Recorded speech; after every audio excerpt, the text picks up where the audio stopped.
Earth is gone. Humanity has a second chance, but what do we rebuild first? No governments, no internet, no electricity, limited air, limited time. The first thing isn't cities or money or even tools. It's trust, shared knowledge, cooperation.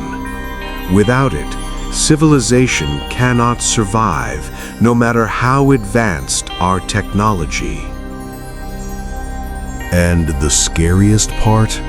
One mistake here could end humanity before it truly begins.